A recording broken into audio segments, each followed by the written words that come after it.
Diego, thank you for coming on the podcast. I really appreciate you taking the time. Yeah, thank you so much for having me, Danny. Really happy to be here. So, how this podcast actually came to be is quite a story. In that, a few weeks ago, maybe it was a month or two ago, I tweeted out something about going inward, just how I was feeling at the time. And when I tweeted that, I then Googled the word inward because I'd realized that I never actually realized what the definition ever was. And when I go to Google it, the word your book comes up. And I'm like, oh, that's interesting that there's a book named that.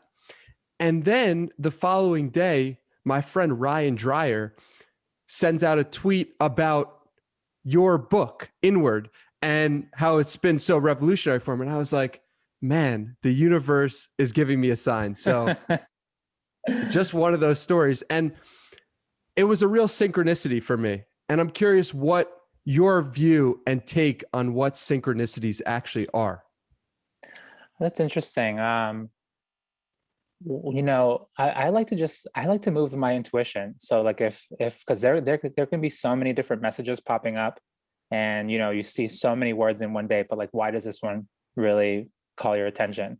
So if my intuition's like giving me that green light, then I'll pursue and see what else is behind that. But I like to think of it as just like something that just clicks with the intuition. And if you might find something that you've been looking to learn. And that's amazing that it worked out for the word inward. And I'm glad because when I was trying to name my book, especially back then, I was really working on writing with a minimalistic format. I wanted to just keep it as clean and as simple as possible. And when I asked myself, what was it that transformed my life, was just going inward. Were there any other possible titles for your first book? Oh yeah, I was like playing around. I was thinking like revolutionary spiritualism and like I think moving forward, like the other things that just didn't click, And it was actually one day my wife actually named the book, and she we were meditating and we finished meditating, and after an hour, and she turns to me and she's like, "You should call the book Inward." And I was like, totally, that's 100% it. So she was spot on. It just clicked in that moment. Yeah. So what is your practice with your wife? You mentioned you meditate together. Yeah, oftentimes we meditate together. It depends on our schedules. We both meditate an hour in the morning and an hour in the evening, but we both have different meetings and whatnot, or sometimes I'll wake up earlier, sometimes she does. So normally we'll at least meditate together in the evening for that last evening hour before we go to bed. But yeah, it's amazing having a partner who's also a very serious meditator, and we really find that it supports both of our practices. Yeah, and I want to get into your connection with your wife a little bit later, but I want to start with you spending time in Oregon on a farm. Could you Yeah. tell that story and how that has transformed your life in some way? Yeah, it's a funny story. I think especially back then that was the summer of 2012.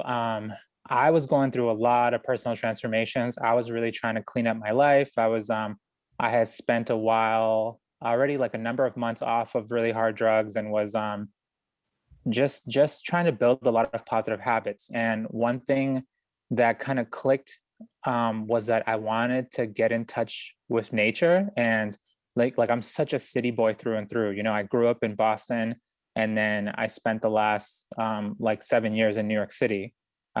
So I've just spent all my times in cities. But spending that time in Oregon, being on the farm, learning how to garden, learning how to just grow food. It felt like such a natural calling. And I knew that it was something that I would want to do with the rest of my life, as like a part-time thing, just like grow food, every spring, summer, and spend time just like tending gardens. But it felt like a pretty pivotal thing because I got to know myself and also just start developing a lot of patience, because growing food is it's a slow process. When you say you got to know yourself, what exactly did you get to know? I think I got to know a lot of my fear, right? So like that time when I was on the farm, it was the first time that I like I'm living on a farm and there were a few like, houses on the farm, but people who came to work for the summer, we would live outside in tents. And I was like sleeping outside, and this is like a huge transition for me. I had never even gone camping really. I mean, I actually had gone camping twice, but it was like, camping with like these really big groups, and I just wasn't good at it. I wasn't like, leading any of that. I was just following. But having to sleep outside for 3 months, man, I got in contact with the fear that was inside me and just like developing new courage, because you hear the craziest things at night when you're like sleeping in the woods, and being able to like set up a temporary home for yourself, that is just like so different from like living inside of like a like a wooden structure. It was but it was good. I think I gained a lot of courage from that. Was it just you or you and friends? How did the situation come to be? There was one of my buddies, one of my best friends that I met. We met in like fourth grade, but he had gone out there first to Portland, Oregon, and he was staying on that farm. And it was through his sister that he was, they got connected to the farm. And through him, I ended up there as well. And he was there, but he wasn't like sleeping outside. He was sleeping inside because he was like a long-term resident of the farm. So he got himself a room. But it was good. It was good having him there, but he was also like living his own life. And I didn't want to intrude too much and just like, like stick myself to him. I wanted to be able to like fend for myself and make my own friends and have my own rhythm there. So it was, it was nice having him there, but at the same time, it was good that we had a good understanding going into it so that we could both live our separate lives there too. Were you meditating at that time? I started meditating right in the middle of that. And it wasn't like, I did the first meditation course, but then as soon as I finished it, I didn't keep up with the practice. Like I didn't start meditating daily. I did that first 10-day course, like right, I think it was like right at the very beginning of July, and I had been on the farm since like May. So I took those 10 days off and I went a little north. That I was actually in Washington State, and it was just such an incredible experience. That was enormously difficult. I had never gotten to know myself at that deep of a level. Like I had never been silent for 10 days before. And it all felt very new. And also all of the information that came with the meditation was mind blowing. I remember when I finished the course and I was talking to my college friends, I described it to them as, in those 10 days, I learned more than 4 years of college, hands down. I recently did 4 days or 5 days without technology and went to woods and went into the middle of nowhere and Nice. and just sat. And what I found was that, I started to forget who I was. No one was reminding me. There was no text coming in, and it was very odd. Did you also have that experience of forgetting yourself? Oh, that's an interesting experience. No, I felt like my sense of self was pretty consistent. Like I knew I was Diego, and I knew the history that I was, that I've been carrying. I think what was interesting was that the silence that I was in, and also, we had no technology. Like as soon as you get there, you give them your phone, and it's basically like you're being a monk for 10 days. And but what I didn't expect was to like see the nooks and crannies of Diego and like all of my history from like a perspective of like if I were a doctor with a patient, and I was like, oh, like, right, this was happening in my childhood. And I actually have these patterns that keep showing up in all the different relationships that I've had. And just being able to see all these things clearly, and also combining that with like the actual experience of feeling impermanence in the body, which is what Vipassana is, just feeling the changes happening in there. I had never had such a deep relationship with change, because like change is such a pervasive aspect of life, but we're constantly trying to resist it and avoid it. So being face to face with it throughout those whole 10 days was just difficult, but also extremely purifying. When you say that you came face to face with some of the previous mistakes or the situations that would happen in your relationships over and over again, what were some of those things? I think the biggest one, especially at that time, was my like constant pursuit for pleasure. Like I was just so incapable of sitting with my own sadness and my own anxiety that I tried to find every avenue to just, just run away from any tension that was bubbling up inside of me. And that took like a lot of different forms. Like I mentioned earlier, like I ended up developing a lot of bad habits and just constantly partying, drinking and experimenting with a bunch of different drugs and taking that to the point where I got extraordinarily unhealthy. But that just, it not only through those habits, but it became clear to me that like all of my relationships were just incredibly shallow. Like there was no depth to them because I didn't know myself well at all. Yeah. Why do you think you turned to drugs and alcohol to begin Just with? just because because I found that if I was feeling tension, right, I would try to run to pleasure, and pleasure, like, it's so immediately gratifying when you like just consume alcohol or you smoke a lot of weed or you just do a bunch of different drugs. Like it activates the sense like the pleasure senses so fast in the body. And it's similar with like partying, like those types of environments. You just are, the body is like immediately rolling in pleasure. Yeah. Mm. And how much of do you think society played a role in that?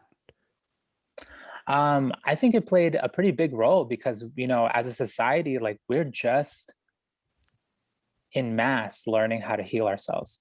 I think, like therapy's been around for a long time in the Western world, but just now is it becoming like it's not taboo. It's like people are encouraging each other. There are these apps opening up where you can get like pretty directly in touch with a therapist. So the ways of accessibility are opening up so that even people who have economic difficulties, like they're getting more access. So it's expanding in a whole new way. And I think the way that I thought of society and what I was taught was that if you have a problem, whether it's physical or mental, you're just going to have to deal with it for the rest of your life. There's no solution. You can only at best cover the symptoms, but you can't get to the root cause. So I lived with that idea my whole life. But when I started doing my own personal healing and dealing with my sadness and anxiety, I was shocked. Like I could barely believe it, that I was actually feeling better and that my mind was feeling lighter. Yeah, and young Pueblo is a moniker to the idea that we are young as a people in Yeah, some that's right. respect. And so you believe that we have a lot of maturing to do and we need to go to a new place. And what do you think the most important thing for us to do in that maturation process? I think we need to master the basics. So the example that I give often is like, think about when we were kids and we first entered school and we first, what were our teachers trying to teach us? Like literally the most basic things, like how to clean up after yourself, how to tell the truth, how to be kind to one another, how to not hit each other. And just that general sense of like, communal like well-being, like just treating each other well. Like this is something that some of us may be able to do with our family members, with our friends, but then when we scale it up to like a national or global scale, we have not mastered these basic fundamentals at all. Like we're constantly at war with each other and we're constantly just we're like failing to meet those like basic human skills that our teachers were trying to teach us as little kids. How do you handle it when you make a mistake and you do something, I'm on the same page with you of like, we got to be kind, treat each other the right way. But we're coming from this place of like, I want to teach others these same things. And then when we make a mistake, how do you handle that situation?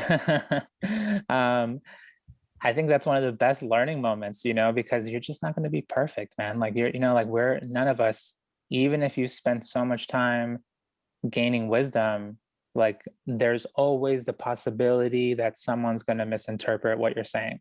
There's always like, yeah, I'm already having so much difficulty with my perception because it's so dominated by how I've felt, how I've reacted in the past. So can you imagine if we're interacting with multiple people, it's so easy for someone else to, misconstrue the volition or the intention behind your words and then feel hurt, and that's a reality. Or you can totally mess up and like, deal with someone with anger or with a lack of patience, or I think it's just a common thing because we're all like a work in progress.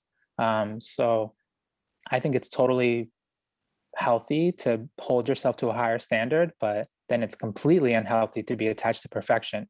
So you always got to find that middle ground. And like, yeah, you mess up. So now what can you do to do better next time? I love it. So one thing I want to talk to you about is Instagram and building an audience on Instagram while Sure, sure. also having personal growth, Yeah. because it seems like the two could be opposed one Yeah. another. So how have you managed to do that? Um, I think one of the best ways, to be honest, was creating a pen name. Um, Having this like, young Pueblo identity where I don't really attach it too much to my face. Like, I do podcasts, I do like in-person events, but when you look at my page, you're just going to see a lot of black and white. So I'm not, I don't show my personal lifestyle.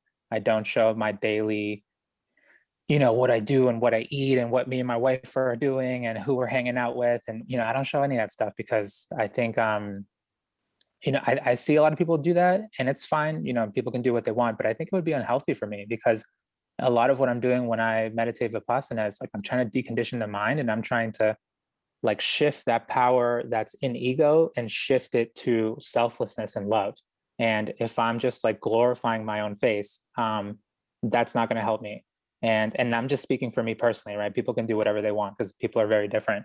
But I think for my own journey, like having young Pueblo be the center of attention and Diego Perez being like the director behind the scenes is like perfect, because it's bring all that attention in that direction and then I'll just like quietly live my life. Yeah.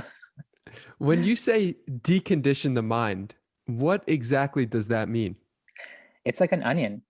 You have so many layers. So, right, every time that you react to some of the sensations that you're feeling on the body, you're actually making a little imprint in the mind. And that imprint will then sort of push you to behaving in a very similar way again in the present and in the future. So when we start doing, especially with Vipassana, right? Vipassana is all about deconditioning. It's just and creating a process where you can be aware of what's happening in the present, literally feel the reality of nature in the body. And when you're like really attuned to, especially impermanence, when you're attuned to feeling impermanence, you're no longer reacting. So all the old stuff just starts burning away. And it may seem like an opaque process, but you feel the results of it after the courses when you just don't get angry as much and your mind is a little more clear and you actually have access to a lot more creativity and you feel a lot more love for people. And your mind just really feels a lot lighter. So going back to Oregon, you do your first course, and what do the people around you say when you come back? That's a good question. I think the people around me, we were all um, like I was really new to them, so they had only known me for a few months. Um, and I think my best friend, he definitely got a sense that something had shifted. I remember he picked me up, and this is a story I don't say often. So he picked me up from getting dropped off because I ended up getting a ride with someone from Washington to Portland, and we're in his car in the car that a friend of his let him borrow. He picks me up, and then we go get lunch. And but on the way to lunch, I remember he played the song, and the song, I found it so beautiful that I just started crying. And it was the first time that something like that had happened. I had been so resistant to my emotions. And in that moment, like the tears were just flowing and it was fine. And he knows me, he's known me since I was 10. So I think to him, that was like, oh, wow, this is really different. But the changes, I felt them immediately, and then people see them over time. I think if you ever want to do a podcast with my mom, she can tell you all about how I've changed. I would love to. So what was your friend like? Okay, Diego's crying here. Like, what was he like? I gotta go sign up for this course myself. Like, what was he saying? He did end up doing one, and he got a lot of benefit from it. And I think he'll probably do another one in the future. But he knew that whatever I had gone through was the real deal. So, but yeah, he has done one. And what specifically about the song made you cry? I thought it was the beauty, I thought it was just is such a beautiful song. And I think it reminded me a lot of my little sister. And she's so much smaller than I am. Like she was born, like she was born when I was 10, so in a way I was like her older brother, but also like one of her caretakers. But it hit home in a special way, that I think it was like one of those moments where like everything connects and you just feel so open, and it's like, oh, like, a good sense of release. How do you get back to that place of feeling so open and do you try to recreate that sense of joy, or is it something that you just, when it happens, it happens? Yeah, no, I don't try to go back to any place because time's moving forward. Yeah, I think it's like, it's tough, man. I've been thinking a lot lately about how when people think about healing themselves, they're trying to go back to this like original state where before the trauma happened. But I feel like I'm a real student of impermanence. And what I'm learning from impermanence is that time is just constantly flowing forward. So that you that existed in the past, the only remnant of it is your memory, because it's gone. You literally can't go back to it. But what you can do is deal with the patterns that you've been repeating over and over that have been causing you a lot of mental tension, address them, release them, and live in a whole new, bright, beautiful way. So I try not to chase the past. I just, I keep moving forward, and beauty, beauty comes and beauty arises. But it's, yeah, when you keep meditating and you keep like building those little bits of insight, beauty is a lot easier to tap into. Some people say that the past, the present, and the future are all happening at the same time. Is that something you subscribe to? I think so, but I subscribe to it at an intellectual level. Like I haven't had, like intellectually, that totally makes sense.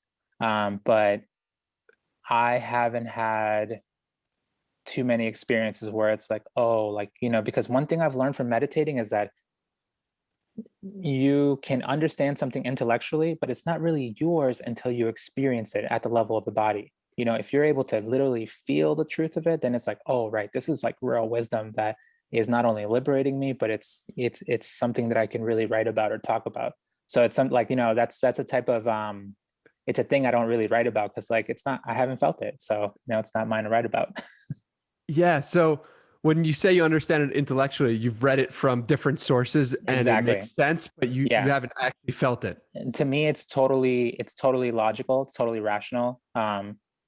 And like because like I have had the experience of how tricky perception is. Like we perceive ourselves as solid, but when I'm meditating, I can feel how the whole body's changing incredibly rapidly, and it makes this like illusion of solidity. But in reality, no, it's just mental and physical phenomena moving at incredibly rapid speeds. And so if that, like, trickery is like a rough word, but if that illusion is happening, then there must be so many more illusions happening, and time has to be one of them. So what do you think this is? That's a good question. I mean, I don't have the answer to that because I'm not fully liberated, right? Like I'm on the path just like everybody else. So I'm enjoying like developing the insights, but I know that a lot of our pursuits are like moving from human habit to human nature, because we are so conditioned to be fearful, conditioned to be greedy, conditioned to be hateful even. And a lot of these are like survival tactics, you know, either through our personal lives or through evolution, we've been conditioned in this way to like survive. And sometimes you have to do like tough, ugly things to survive. But we, you know, so many people in the world, we're not like in that survival state anymore. So to be really happy to be able to thrive, you need to do that like onion peeling work that we were talking about, that deconditioning, so that you can allow more of that pretty natural human nature to just come forward, that like that love, that creativity, that sympathetic joy. And it's funny because you know that this is something real, because a lot of people who have gone inward, who have done a lot of introspection, they do end up coming out with like a lot more love, a lot more compassion, and they are able to think in ways that are just different because they're seeing old problems in new ways. So to me, I more so try to focus on like, because you can go deep into the existential questions and they're really fun to play with, but I'd rather focus on like, you know, just coming out of tension in the mind, and then when my mind is clear enough, then maybe I'll understand the more existential things. Yeah, that makes sense. Yeah. So a lot of people have also said that a spiritual awakening is happening. Mm. Do you think that's accurate? And if so, how has this started to occur? You know, I don't know how it started to occur, but I will say that something really special is happening. One thing that I've noticed in history, because I study a lot of history, and this is a very interesting period that we're in. Like, to me, it's so surprising. We live in this era where the world has become globalized.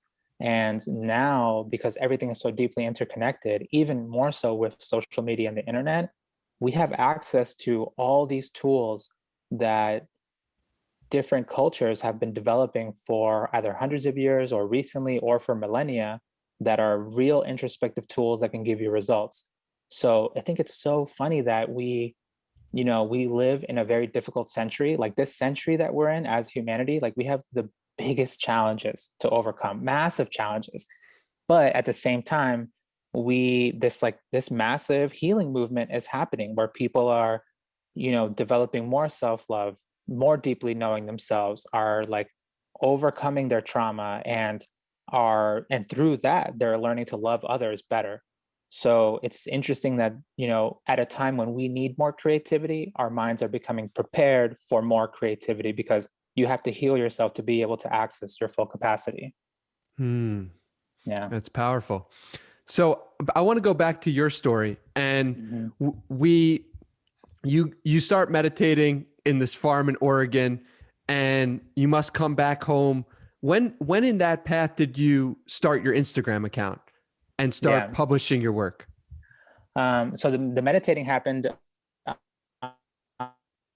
um, in a meditation in Washington. So I wasn't on the farm, but I was like at the farm and then went over there. But the actual writing and creating the Young Pueblo account,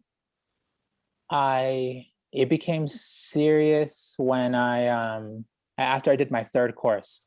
Like I remember I finished that course, and I felt that I had gotten like a pretty clear view that this technique works.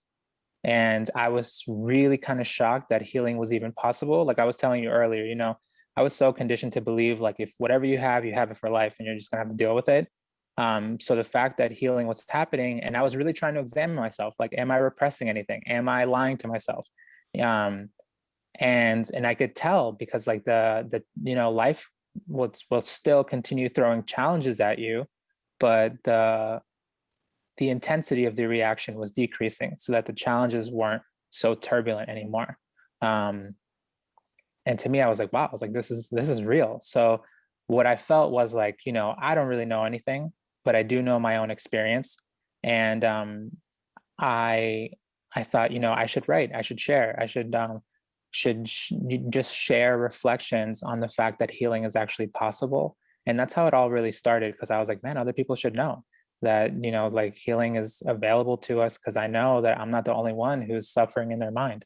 Um, and from there, like, you know, it took a sense of like, I know that I remember thinking really clearly, like, I know that what I understand in this moment, it will change. Like, it will continue developing, but let me start anyways, and maybe there's someone else out there who can really connect to it.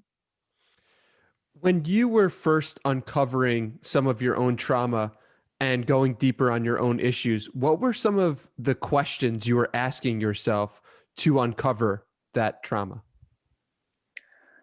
Um, that's a really good question. I think what I it wasn't really questions. It was just like observations, because I would sit with myself and then I would see what would come up. And I think what came up really often, like, I think, have had a lot of hardships in my life, but the only real point of trauma was like just dealing with poverty as a child. Like, I don't think we really realize, like, oftentimes we think of trauma as being interpersonal, like, someone hurt someone else. But there are also like society-based traumas that are being like inflicted on families. So when I came to this country as an immigrant, and I came really young. I was 4 years old with my family when we were looking for a better life, and we show up here, and my mom, she used to clean houses, and my dad worked at a grocery store, and we were just like, they were incredibly hardworking people. Also, individuals who were very intelligent, but they just lived in a society that didn't have the type of schooling that we have available to us here in the United States. Um, but like living in a way where like there was just so much stress that my parents were going through trying to pay the rent, trying to put food on the table. And I saw how much like friction that created in their relationship. And what was really interesting was I grew up thinking that I was like, man, are my parents really right for each other? Because they're always fighting.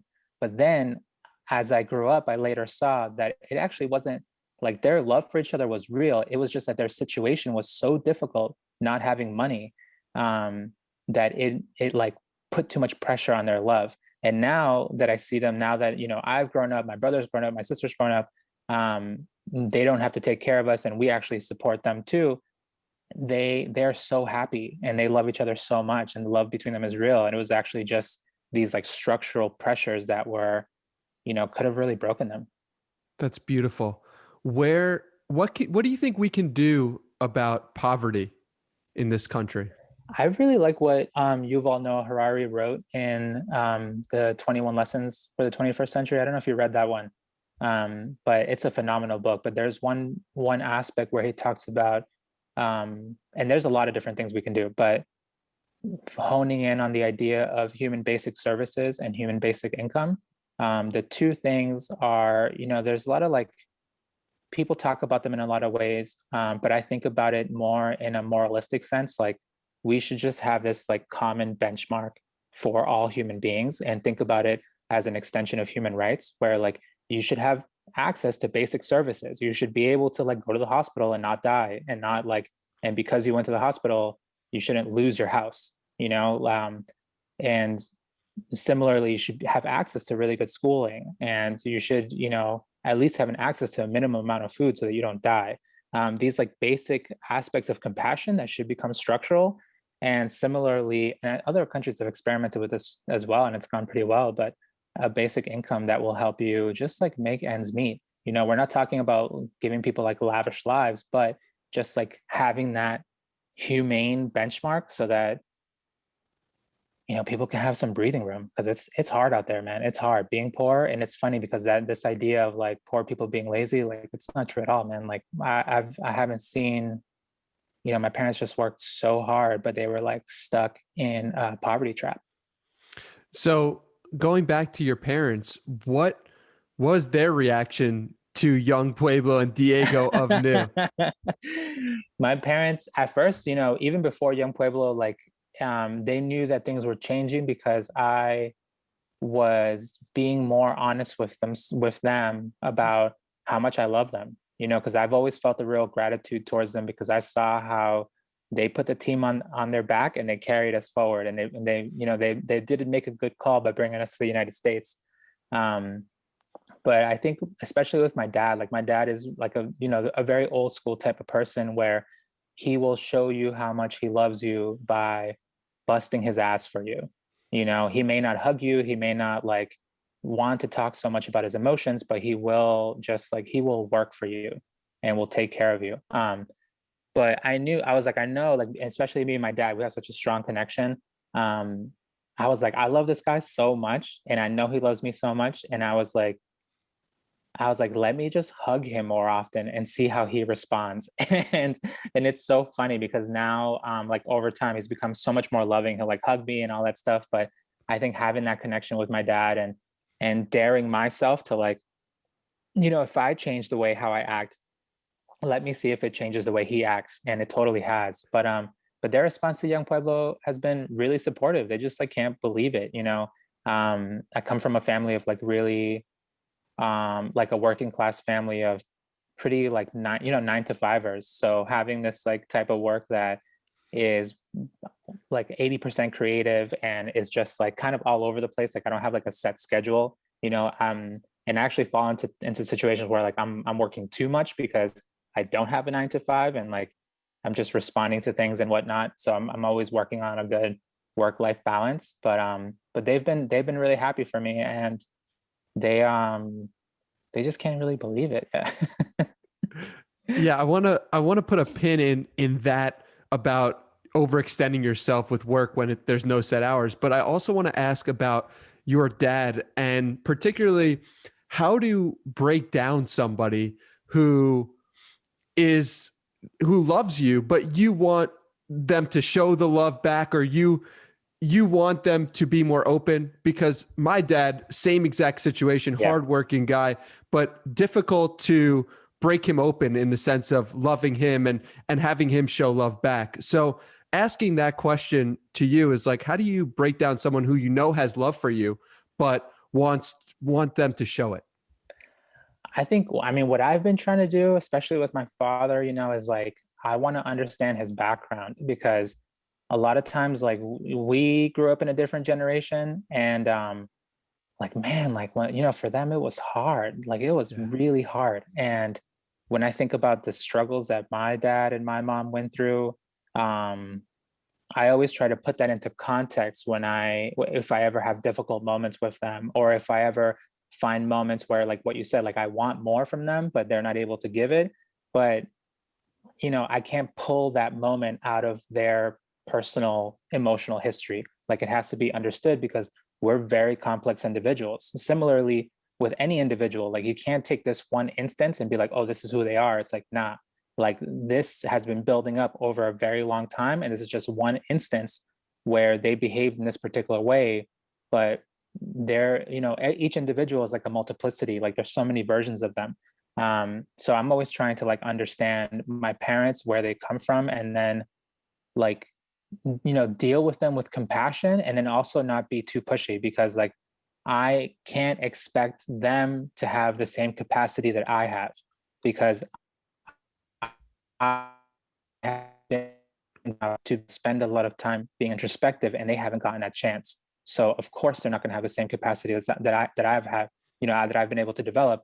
But what I can do is bring small amounts of new actions so that, you know, I can be more you know, I can hug them more. I can tell them how much I appreciate them.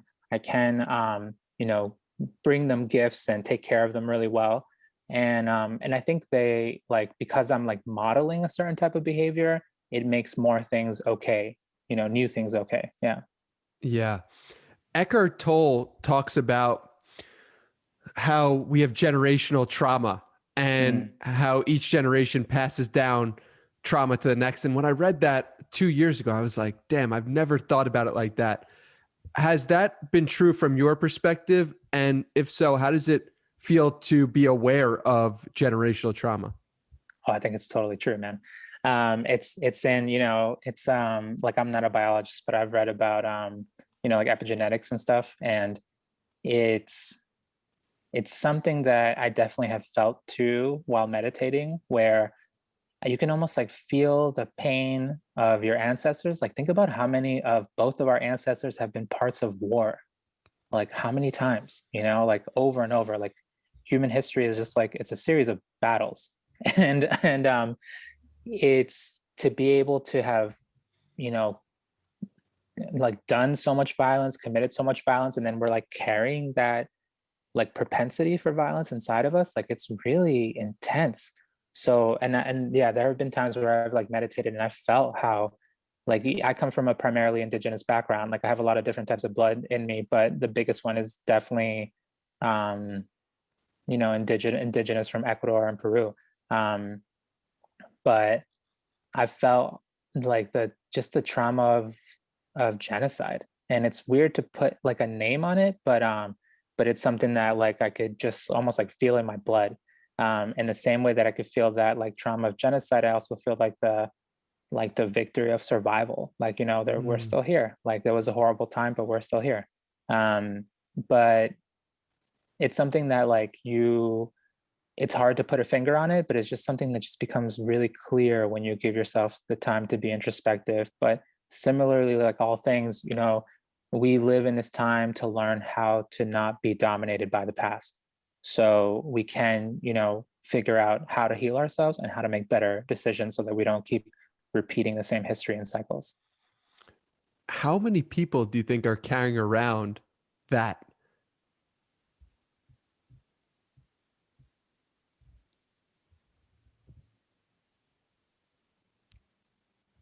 Did I cut off there?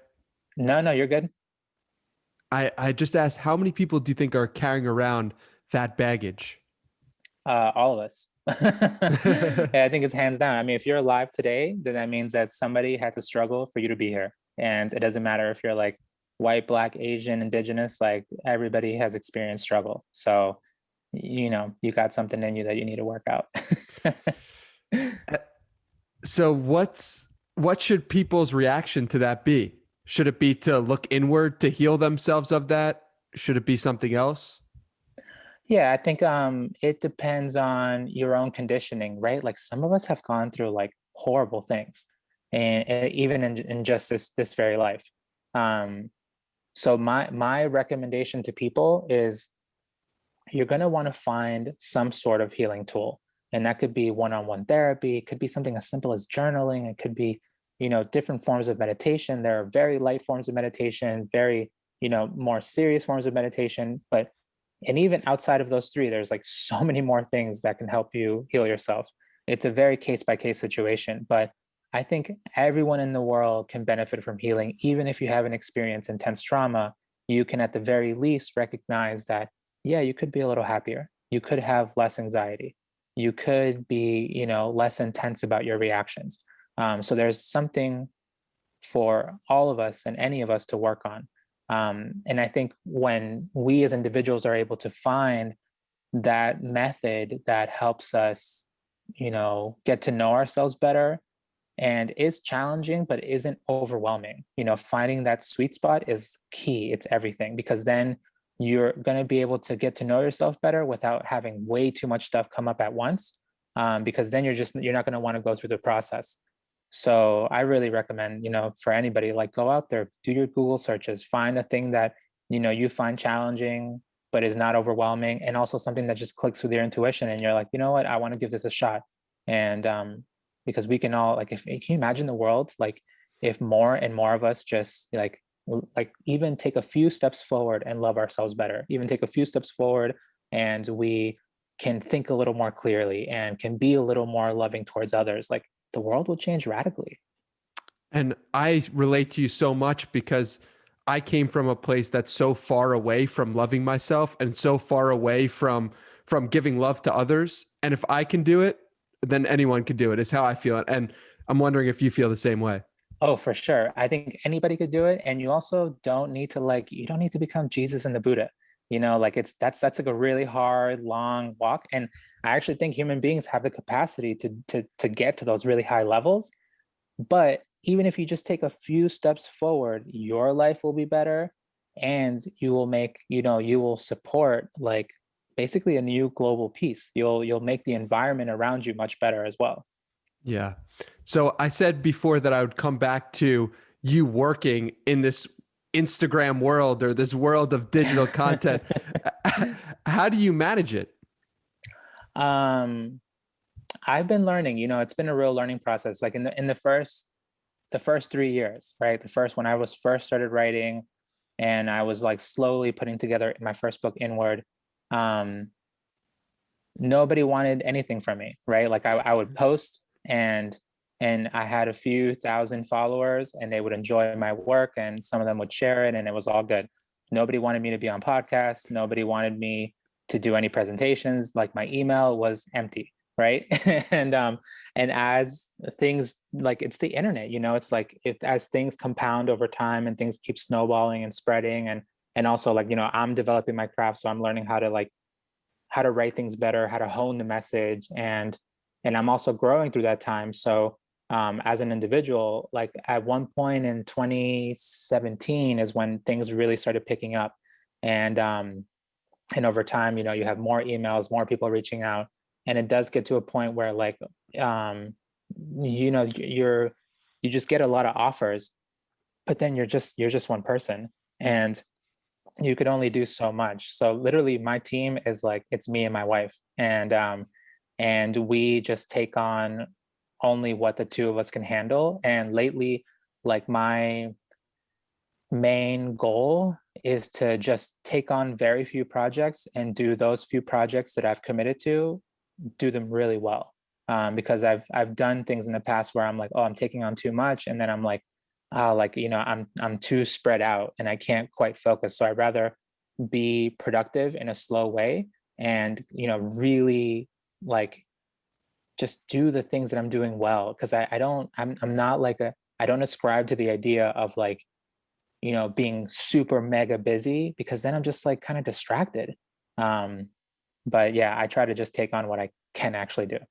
How do you figure out which projects to devote yourself to?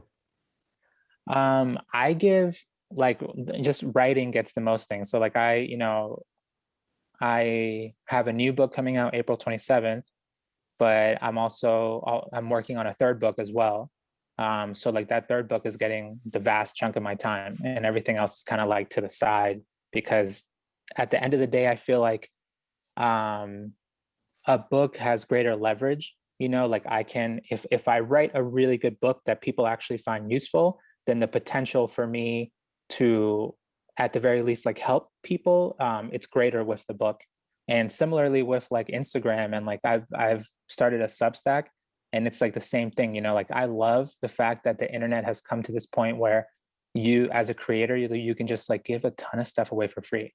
And it's just awesome, because, like, the reality is, like, there are people who have access to the internet in the world, but they don't have money to buy your book.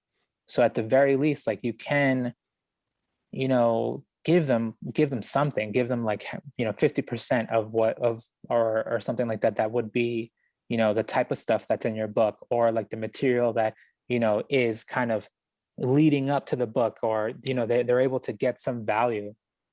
And I just love that fact, because, like, I think there's a lot of merit in just giving things away for free. Yeah, 100%. And I want to talk about the first 3 years of your journey of posting on Young Pueblo. What was that like, and how did you keep going? Was it easy for you to keep going because it was just you? Was there any struggle, or are you saying, like, I don't know if I should keep this up? What were those first 3 years like? Yeah, there were definitely moments where I was like, man, like, what am I doing? Like, I was like, I enjoyed writing, right? Like, I think of myself more as a writer than a poet. Because I care much more about the message than I do about the format. Like, I care about, like, what am I trying to say? And sometimes they come out in poem format, other times they don't, and people will still call them poems, like, because I can't control how other people perceive things. So, and so I think a lot of that time was just spent, like, trying to figure out, like, okay, what am I learning? What really is happening with the human condition? What are commonalities that are happening across the board for all people, that, what are we all struggling with? And writing those things down, but then also writing them down in a way that can connect with people, especially in that 3 year part. There was a moment that was a pretty big shift. Like, originally I used to post like, pictures of nature that I would take, and then underneath I would write essays. And I think at that point I had gotten up to like 30,000 followers.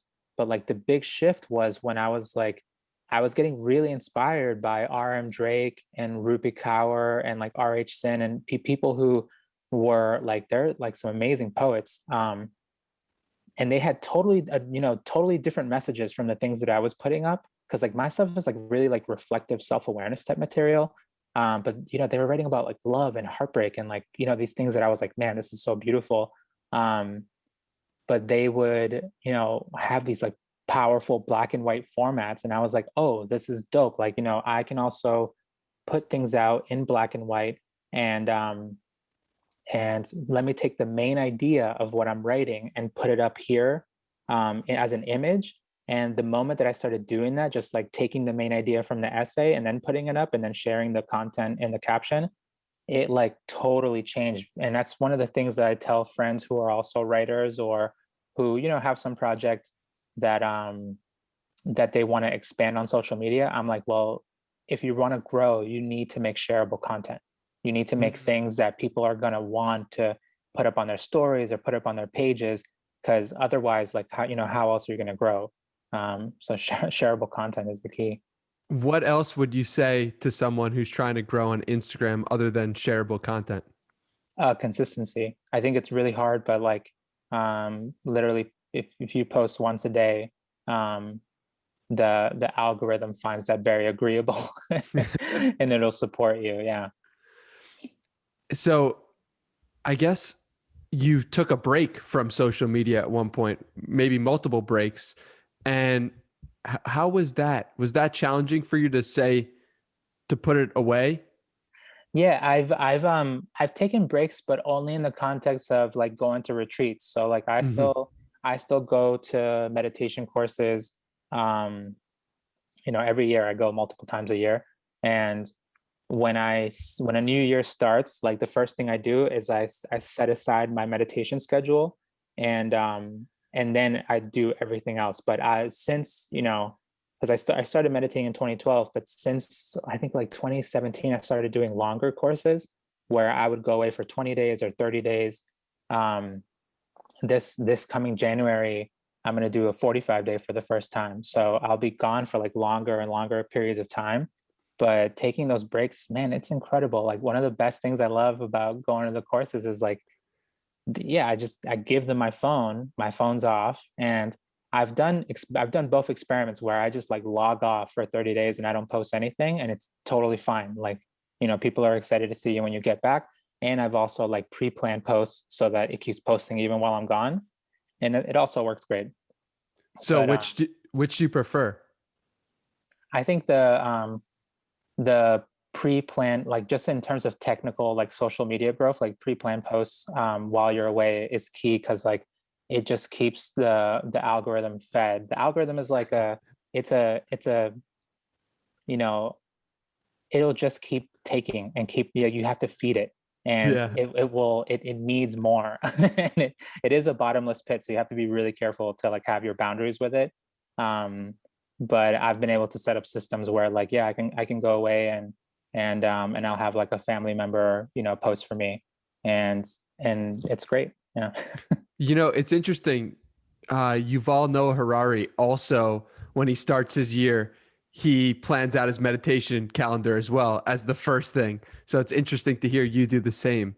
Um, One question I have for you is, what change in your life or behavioral modification are you most proud of?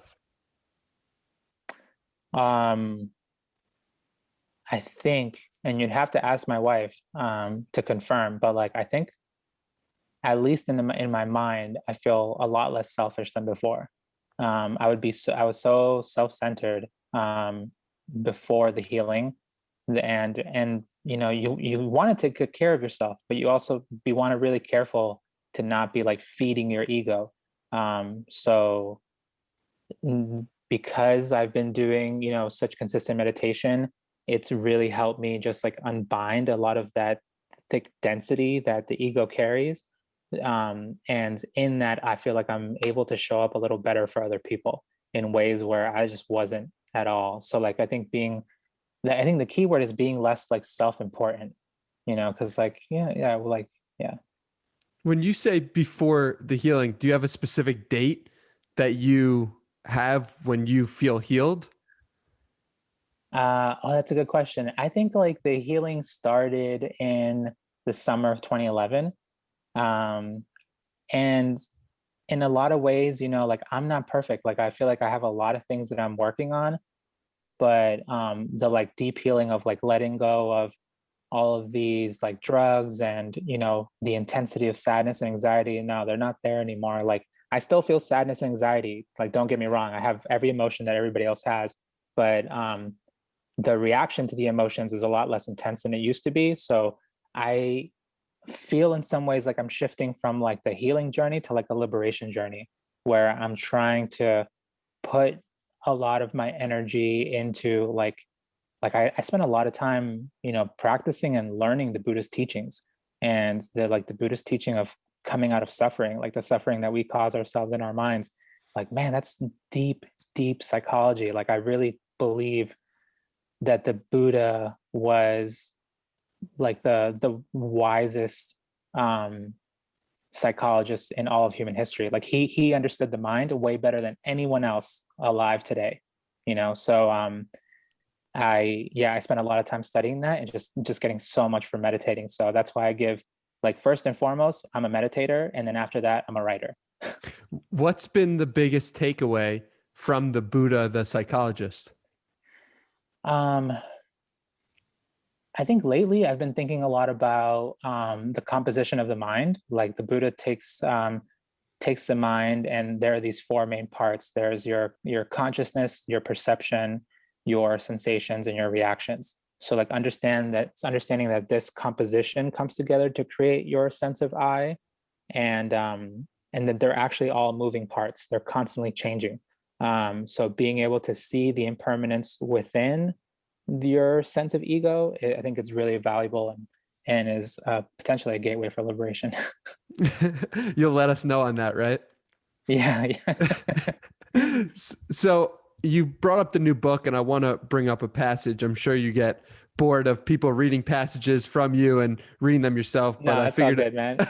I figured I'd read one, which was: throw away the idea that you need a perfect partner or a flawless friend. All people are imperfect. What is possible is connecting with someone who is doing their own inner work. And my question to you on this was, what recommendations do you have for someone trying to connect with a partner or a friend who is also doing inner work? How do you find that person? It's such a great question. I think that what you're looking for, right? Like once, because like the way you find someone is proximity, right? It's oftentimes you end up being with the people who are closest to you.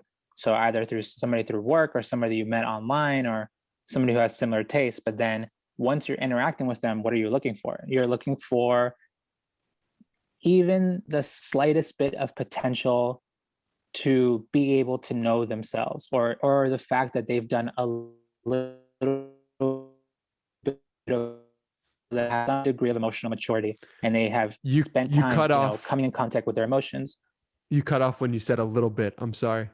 Oh no, it's all good. So you're looking for at least a little bit of emotional maturity. You're trying to come in contact with an individual who has had some experience getting to know their emotions, some experience getting to know their emotional history and what they carry, has some awareness of their patterns. You're not looking for perfection. You're looking for like the courage to be introspective, because then you can take the journey together, because you're both going to have different things to heal. But you don't want to put yourself in a situation where you want to be totally healed and then you live your life, or you want to look for a partner that's totally healed, because that's really hard. Like for some people, especially with the trauma that they may carry, that could be a lifetime journey. It's very different for different people. So don't like put a pause on your life. Instead, find someone who can meet your level of commitment. And in terms of finding that person, are you are you looking for someone, or do you believe you should be looking for someone who is at your level of introspection, or just that they are also pursuing introspection? Yeah, the second one, because it's going to be hard to find someone exactly at your place, because even with my wife and I, right? Like we like we're both such serious meditators, but the stuff that we're working on, like the patterns that we're working on undoing, they're totally different. Like, they're so it's hard to measure, like, we who knows, like, I'm not ahead of her and she's not ahead of me. Like that's, it's not a competition. So that's not the way we're gauging the situation. But the reality is that you're just working on different things. So what you want is to find someone who has that courage to like to get in there and do that unbinding. And with you and your wife, what are the differences, if you can speak on it, that you're working on? That's a good question. I think for her, you know, she works a lot on like, actually I'm not gonna speak for her because she likes to live a private life, which is I totally respect. But I think for me especially, I'm constantly working on just not allowing the results of work to determine my emotions. So, and this is like, I've had this idea from the moment that I read the Bhagavad Gita, and it was talking about like literally that, like, don't let the results of what you're doing define your emotions, something along those lines. And I found that if I create something and it doesn't do well, I feel down. And I create something and it does do well, I feel up. So all I'm finding is attachment, right? It's attachment to this project. So my ideal situation, what I'm striving for, what I'm putting energy into is trying to be able to create for the sake of creation, to create for, even if it's a few individuals who really connect with this piece and not be connected to numbers or not be connected to like, oh, this is how well this thing is doing, because that creates a situation where your creativity and your art, it like makes it too tight. It like puts it through a funnel when you don't really, want that. You want to have that freedom and that flexibility to just like make whatever. Did you find it easier to feel that way when you were just starting on your journey? Oh yeah, yeah. It was like in the beginning it was so experimental, but I feel like now like I'm getting some of that experimental flavor back because like I've learned enough about like how to, post on social media, and I've created enough things in the past that, I can share things from like 2018 or 2019. And because like your audience, they don't see everything. They may see your post on Tuesday, but they may not see what you posted on Thursday. So there's always the opportunity that you'll post something old and it's like, oh, they're seeing that for the first time, or someone who has seen it before is very happy to see that reminder again. But since I have a lot of, old material that is of good quality, I can put in a lot of different experimental pieces that are new, and to like, try to hone a new idea, because a lot of times like the ideas or like observations that I'm finding, I'll need to let them marinate for a while. And then once they're done marinating and they've become a little more mature, I'll have to figure out what's the best way to say it. So oftentimes I'll like put up different pieces that are trying to put forward the best idea in the most captivating way. What's the time frame from as soon as you get an idea to when it's posted? What's the typical time frame? I mean, it varies wildly. Like sometimes I wake up and I'm like, whoa, like that's clear. And I'll put it together and it's, it already comes out of the mind, like clear sentences. And then other times it could be months, could be like, Wow. like 3, 4 months where I keep thinking about, like how can I talk about impermanence in a way that isn't dull and things like that. Yeah. And then sometimes like you let it marinate long enough and then one day you wake up, and this is why I really like following Rick Rubin on Instagram, because like he's always talking about creation and his tips have been so helpful. But like the moment when you feel that creative energy, like use it, like sit down, write, or make music or whatever it is that you do. And then you'll sit down and the whole thing comes out and it's like, whoa, that was, what I've been working on for months, but I just put it together in like an hour. Where do you think your creation comes from? I don't know. I mean, it's a really good question. I think it just comes like from my mind not being as burdened as it used to be. Because I don't think it's anything special, man. Like, my inclination is to write, but then other people like they create amazing music or they create amazing food or they create amazing art, so I don't think there's anything unique to the way that I'm doing things. It's more so that I'm just taking advantage of the healing. Like I'm benefiting from the results of, putting in the time to clarify my mind. Even you've all said something similar. Like, he was like, there's no way that I would have been able to write Sapiens without spending so much time meditating. Like he wouldn't have been able to make the connections. And I think similarly, like there's literally no way that I would have been able to write Inward or Clarity and Connection if it wasn't for meditating. What do you think's going on there? I think it's that raw human nature coming out, man. I think everybody has access to this like potent amount of creativity. It's just a matter of like, are you willing to peel that onion and, get rid of that density that is inside of every human mind so that all that beauty can just flow outward. Or are you just willing to sit in a room by yourself for an hour? Either one. You said it much more beautifully. But I'd like to end with a question that you often ask. And that is, in the last 1.5 months, what has actually helped you let go? Oh, that's a good question. I think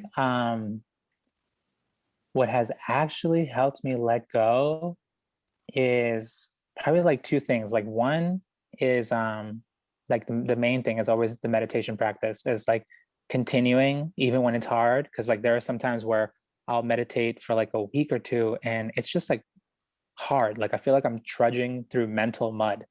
And that's just because more stuff is coming out. So I gotta be patient and wait for it to release. And then the mind gets lighter. And the other thing outside of meditation is just like adopting a sense of spaciousness in my work where like if I feel like I really need a break, like I have to give myself a break, like even if it's a few hours, like because I do, I really enjoy being productive and I like working hard, but at the same time, like you don't want to push yourself to burning out. You don't want to push yourself too far because you need a sense of balance in everything if you want to be working at your highest level. So even earlier today, like I felt like a little bit off and I didn't feel quite great. So I was like, man, I need to chill. I need to just chill, spend some time on the couch. And then after this, I'm going to get back to writing. Because I like writing and creating from a place of like balance and feeling good. Like I don't want to make it like, like I don't want it to feel like I'm just like laying bricks because then I think the writing and the creativity will lose a little bit of its taste. Beautifully, beautifully said. Your book, Clarity and Connection, available on Amazon, available everywhere. Thank you, Diego, for not only this incredible conversation, but your incredible wisdom. I really appreciate it. It's helped me and I'm sure millions of others. Thank you. Thank you so much, Danny. This has been an honor. Thank you so much for having me.